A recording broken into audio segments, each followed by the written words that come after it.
जय श्री कृष्ण।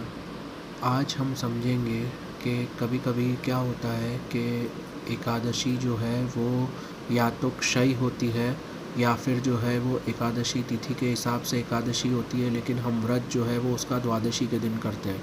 तो आइए समझते हैं कि ऐसा हम क्यों करते हैं और हम जो है वो एकादशी के दिन व्रत क्यों नहीं करते, और जब इस प्रकार की परिस्थिति होती है तो हम द्वादशी के दिन क्यों व्रत करते हैं।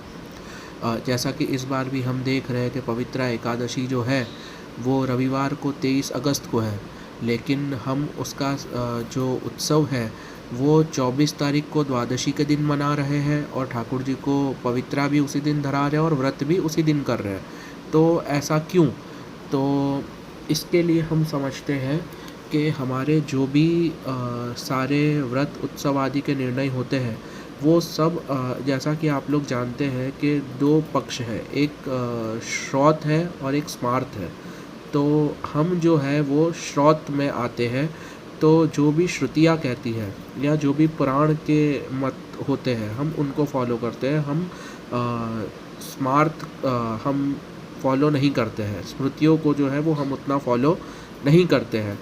तो ये जो निर्णय है कि भाई ये क्यों ऐसा करना, तो ये भी जो है वो हम नारद पांचरात्र के अंतर्गत जो है वो श्री नारद जी ने जिस प्रकार से इसका वर्णन किया है तो उस हिसाब से हम इसका पालन करते हैं। कि जैसे नारद पांचरात्र में हमें प्राप्त होता है कि पूर्व विद्या तिथिस्त्यागो वैष्णवस्य ही लक्षणम। तो पूर्व विद्या जो तिथि होती है का क्या अर्थ होता है कि भाई सूर्योदय के समय बराबर है, एकादशी के दिन सूर्योदय के समय अगर दशमी तिथि का अंश है तो उस दिन भी जो है वो दशमी ही काउंट होगी, और ऐसी दशमी लगी हुई एकादशी का व्रत जो है वो नारद पांचरात्र के हिसाब से वैष्णवों को त्यागना चाहिए।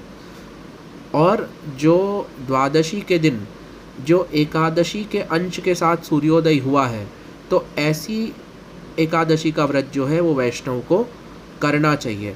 और इसका एक दूसरा भी हमें प्रमाण मिलता है कर्णव स्मृति के अनुसार। तो कर्णव स्मृति के अनुसार कर्णव ऋषि यहाँ पे ये कह रहे हैं कि अरुणोदय वेलायाम दशमी संयुता यदि तत्र पोष्या द्वादशी स्यात्र योदश्याम तु पारणाम। तो यहाँ पे कर्णव स्मृति के अनुसार हमें ये प्राप्त होता है कि अगर अरुणोदय यानी कि सूर्योदय के समय दशमी तथा एकादशी का योग हो तो द्वादशी को व्रत करके त्रयोदशी को उसका पारण करना चाहिए।